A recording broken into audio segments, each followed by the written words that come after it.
આ મંદિરને વિશાળ મંદિરમાં ફેરવવામાં આવ્યું. તો ચાલો જાણીએ. જય શ્રી રામ. શ્રી હનુમાનજી એટલે કષ્ટભંજન. દરેક કષ્ટભરી પરિસ્થિતિમાં શ્રી હનુમાનજીનું સ્મરણ માત્રથી તમને વિકટભરી પરિસ્થિતિમાંથી ઉગારી લે છે. હનુમાન જયંતિ પર વિશેષ પાઠ અને દર્શનનો અમૂલ્ય લાહો લેવા માટે ભક્તજનો શ્રી હનુમાનના વિવિધ મંદિરે જાય છે. આવા જ એક વિખ્યાત અને કષ્ટ નિવારક મંદિર વિશે જાણીએ. ગુજરાત રાજ્યના બોટાદ જિલ્લાના બરવાળા તાલુકામાં સારંગપુર ગામે આવેલ આ મંદિર, એમ કહેવાય છે કે ભૂત પ્રેતાત્માથી પીડિતો માત્ર એક વાર જો સારંગપુર હનુમાનજીના દર્શન કરી લે તો તેમને આવી પીડામાંથી મુક્તિ મળે છે. સારંગપુરનું આ મંદિર આશરે 150 વર્ષ કરતાં પણ જૂનું છે અને તેની સ્થાપના પણ જાણે શ્રદ્ધાળુઓનું કષ્ટ નિવારવા માટે થઈ હોય. તો આવો મિત્રો જાણીએ સારંગપુરમાં આવેલા કષ્ટભંજન હનુમાનજી મહારાજના મંદિરનો ઇતિહાસ. સ્વામિનારાયણ સંપ્રદાયના સંત શ્રી સ્વામી સહજાનંદ ઘણું ખરું ગઢડામાં રહેતા હતા. તેમણે સંપ્રદાયના વડા તરીકે નિયુક્ત કરેલા વડતાલના સ્વામી ગોપાલાનંદ વારંવાર વડતાલથી ગઢડા આવતા. વડતાલથી ગઢડા પ્રવાસ વખતે તેઓ સારંગપુરમાં વિશ્રામ કરતા. સારંગપુરના સ્વામિનારાયણ ભક્ત દરબાર જીવા ખાચર હંમેશા સાધુઓની સેવા કરતા, તેમની ભક્તિ કરતા. સમય જતા જીવા ખાચર બાદ તેમના પુત્ર વાઘા ખાચર પણ તેમની ભક્તિ કરતા રહ્યા. એવી લોકવાયકા છે કે આજથી 150 વર્ષ પહેલા સારંગપુરમાં ભારે દુષ્કાળ પડ્યો હતો. પ્રાણી હોય કે મનુષ્ય, પાણી વિના દરેકની હાલત દયનીય બની. આ દુષ્કાળ સારંગપુર આખાને ભરખી લેશે તેમ જણાતું. આ સમયે વાઘા ખાચરે શ્રી ગોપાલાનંદ સ્વામીને વિનંતી કરતા કહ્યું કે સ્વામી, અમારે તો 2 પ્રકારના કાળ પડ્યા છે.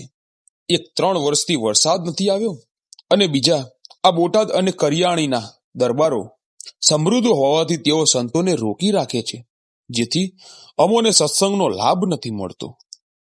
આ સાંભળી ગોપાલાનંદ સ્વામી ગંભીર બની ગયા અને તેમણે કહ્યું કે ભીડ ભાંગે એવા હનુમાનજીની પ્રતિષ્ઠા કરી આપું છું. ગોપાલાનંદ સ્વામી સારંગપુર પધાર્યા. ત્યાં વાઘા ખાચર તેમને ગામ બહાર ધાર પાસે લઈ ગયા. ત્યાં સ્વામીએ વાઘા ખાચરના પૂર્વજો જેમણે વીરગતિ પ્રાપ્ત કરેલી તેમના પાળિયા જોયા. એમાં દરબારશ્રીએ એક પાળિયો બતાવી કહ્યું, આ અમારા ઉગા બાપુ ખાચરનો પાળિયો. ગોપાળાનંદ સ્વામીએ કહ્યું કે દરબાર, આમાં હનુમાનજીની મૂર્તિ કંડારીએ તો? વાઘા ખાચરે સહમતિ આપી અને ત્યારબાદ આ પાળિયો ગઢમાં લવાયો અને સ્વામીએ હનુમાનજીનું ચિત્ર બનાવ્યું અને એક કાંજી કડિયાને બોલાવીને કહ્યું કે આમાં એવી મૂર્તિ કંડાર કે વિશ્વમાં તેમની નામના થાય. ત્યારબાદ સ્વામીજી મૂર્તિને સારંગપુર લઈ ગયા અને વિક્રમ સંવત 1905 ના આસો વદ 5મના દિવસે સારંગપુર ગામમાં યોગીરાજ ગોપાળાનંદ સ્વામીએ અનેક સંતો, વિદ્વાનો, બ્રાહ્મણો અને હરિભક્તોને આમંત્રિત કર્યા. ભવ્ય મહોત્સવમાં વેદોક્ત વિધિથી શ્રી કષ્ટભંજન હનુમાનજી મહારાજની સ્થાપના કરી. સ્વામી ગોપાલાનંદના મુખ્ય શિષ્ય શુક્ર મુનિએ આરતી કરી.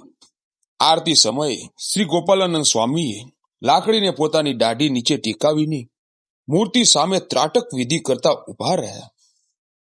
પોતે સંકલ્પ કરે છે કે આ મૂર્તિમાં હનુમાનજી મહારાજ આવિર્ભવ થાઓ. ત્યારે આરતીના 5મા તબક્કા બાદ મૂર્તિ હલવા લાગી.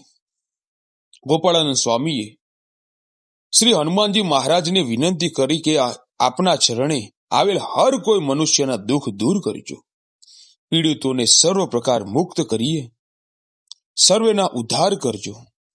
મૂર્તિ તો હજુ સુધી ધ્રુજતી હતી.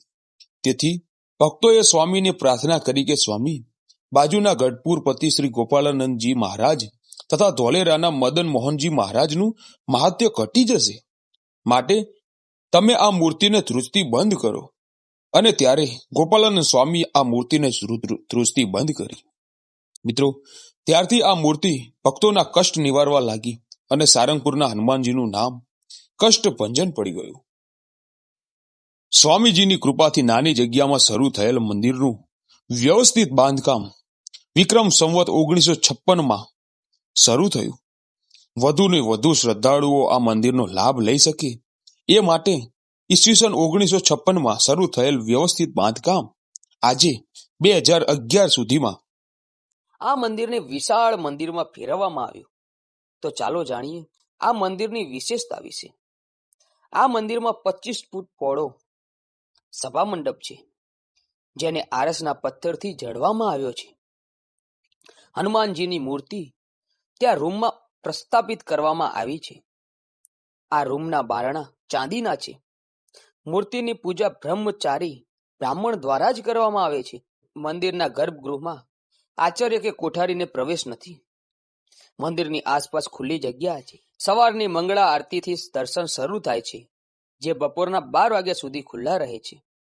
ત્યારબાદ બપોરે 4 વાગે આ મંદિર ખુલે છે અને સાંજે સંધ્યા આરતી બાદ મંદિર બંધ થાય છે. તો મિત્રો, આ હતો સારંગપુરમાં આવેલા શ્રી કષ્ટભંજન હનુમાનજી મહારાજનો ઇતિહાસ.